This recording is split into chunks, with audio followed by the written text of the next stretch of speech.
যে বাংলাদেশের পুঁজিবাজারে বা আর্থিক খাতে রাজনৈতিক যে প্রভাব এটাই মানে মূল প্রভাবক হিসেবে কাজ করেছে এবং সেটা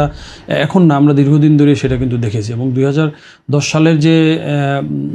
ধস বা লুটপাট সেই সময় কিন্তু ইব্রাহিম খালেদের নেতৃত্বে যেই তদন্ত কমিটি করা হয়েছিল আমার সৌভাগ্য হয়েছিল তাদের সাথে কিছু কাজ করার সাংবাদিক হিসেবে। তো 2011 সালে তারা যে রিপোর্টটি দিয়েছিল সেখানে কিন্তু অনেক রাঘব বোয়ালের নাম কিন্তু বেরিয়ে এসেছিল এবং পুরোটাই ছিল রাজনৈতিক সংশ্লিষ্টতা। প্রত্যেকটাই রাজনৈতিক তাদের যে রাজনৈতিক প্রভাব খাটিয়ে পুঁজিবাজার থেকে তারা কিন্তু নানানভাবে ওই বাবল সৃষ্টি করে পরবর্তীতে সেই টাকা পয়সা মানুষের বিনিয়োগের টাকা কষ্টের টাকা লুটপাট করে নিয়ে গেছে। ভবিষ্যৎ হোক নিরাপদ, বিনিয়োগ হোক বিশ্বস্ত, আর আমার পছন্দ সল্ট বে। ওয়েলকাম টু সল্ট বে। এবং পরবর্তীতে আমরা যেটা দেখলাম যে যখন ওই সরকারের মন্ত্রী এমপি রাজনৈতিক বিভিন্ন পদপদবী যাদের মানে শক্তিশালী তাদের নামগুলো যখন একে একে বেরিয়ে আসছিল, আমরা ওই সময়ের যিনি অর্থমন্ত্রী ছিলেন ডক্টর আবুল মাল আব্দুল মুহিত, প্রথমে যেদিন ইব্রাহিম খালেদ কমিশনের রিপোর্টটা তার কাছে পেশ করা হয় তিনি কিন্তু ওই রিপোর্টের খুব প্রশংসা করলেন। কিন্তু রিপোর্টটা প্রকাশের পর আস্তে আস্তে যখন রাজনৈতিক প্রভাবশালী লোকজনের নাম বেরিয়ে আসতেছিল একসময় তিনি কিন্তু সেই প্রতিবেদনটাকে একসময় বললেন যে এটা হলো রাবিশ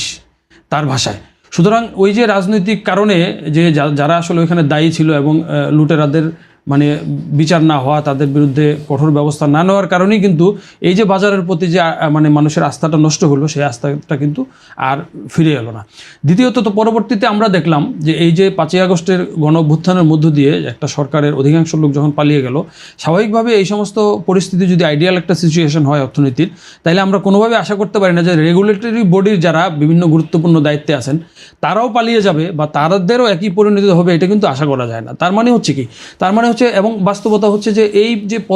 পদগুলোতে যে বসানো হয়েছে আমাদের বাংলাদেশ সিকিউরিটিজ অ্যান্ড এক্সচেঞ্জ কমিশনের শীর্ষ পদ থেকে শুরু করে আমাদের বাংলাদেশ ব্যাংকের মানে গভর্নর, ডেপুটি গভর্নর যারাই বিভিন্ন জায়গায় দায়িত্ব পালন করেছেন, ইভেন স্টক এক্সচেঞ্জগুলোর যারা মূল পদগুলোতে নির্বাচিত হয়েছিলেন তথাকথিত নির্বাচন,